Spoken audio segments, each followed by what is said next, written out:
Hi, my name is Reed Fields, and I've been a patient of Dr. Hunt's now for over 10 years. I live in Montgomery, but have been traveling to the Hoover location for some years now.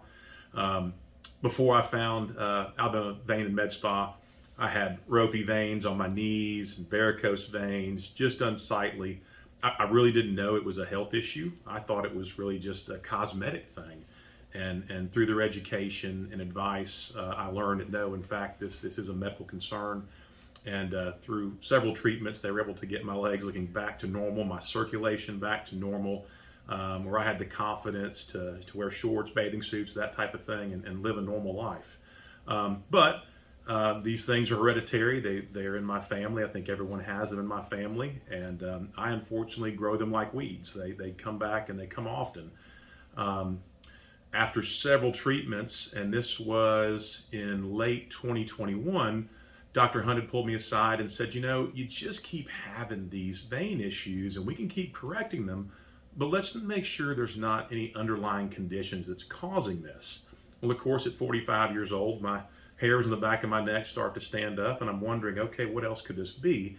And he said, well, we have veins in our stomach and there could be a situation where there's a blood flow problem and let's discover if that's causing this. He said, listen, if that's a problem, we may not be able to fix it, but at least we'll know, so we just don't keep doing these surgeries over and over again.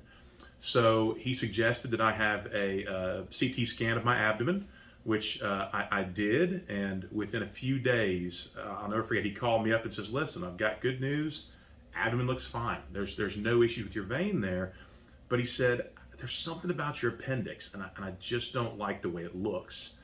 He said, you're 45, and 45 is the new 50 for colonoscopies. He said, so I'd really like for you to see a local surgeon, have a colonoscopy, and let's just make sure there's nothing else going on with your appendix. So, of course, I get in my car and I'm driving home and my wheels are spinning in my head. But nonetheless, I did what he said. I asked a family friend for a referral, went and saw a local surgeon in the Montgomery area, and he met with me, and we had a conversation about what Dr. Hunt had said. He had not yet seen the CT scans. And he said, well, we don't want to take your appendix out if we don't have to. Let's just make sure nothing else is going on. He said, I'll wait for the scans to come in, but let's go ahead and schedule you for that colonoscopy. So I meet him at the surgical center a few days later. He walks in and the surgeon taps me on my shoulder and said, I saw those CT scans. He said, that appendix has to come out. So all of a sudden the narrative changed rather quickly. Well, they woke me up from my colonoscopy, and he said, well, that appendix really does need to come out. And he said, unfortunately, we found 2 polyps. One was benign, no issues there, but there was another polyp right there by the cecum. And from what I understand, that cecum is right there near the opening to the appendix. His theory was where there's smoke, there's fire. And so he consulted with me and said, we really want to do what's called a right colonectomy, where they take out your appendix and maybe 6 to 8 inches of your right colon. And there was options that were presented to me. There was just take out the appendix only, or let's be more aggressive. And I truly believe in letting the professionals dictate how, what we should do. So I took his advice and we did the right colonectomy.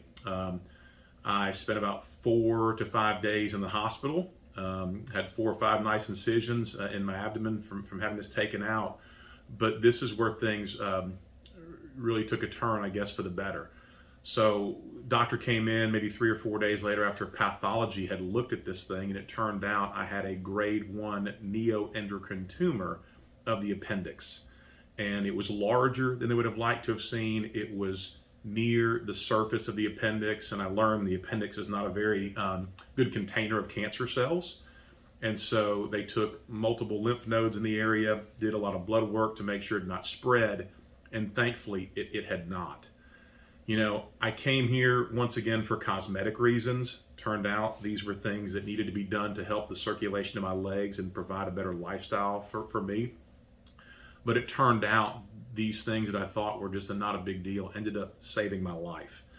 Dr. Hunt told me once, he said, if I'm in a doctor's office and they don't investigate those concerns, they don't dig deeper, he said, I'll get up and leave. He says, I want someone who's going to be aggressive in my treatment and look after me. And that's exactly what Dr. Hunt did for me. He could have just patted me on the shoulder and said, veins look good, go home. He didn't do that. He took the time to explore the areas that were causing him concern. If he had not done that at 45 years old, I would have waited till at least I was 50 to get my first colonoscopy. And at that point, who knows what that endocrine tumor would have turned into. So when I say I come in here and these people are my friends, my family, they're my angels. They saved my life. And for that, I can't thank them enough.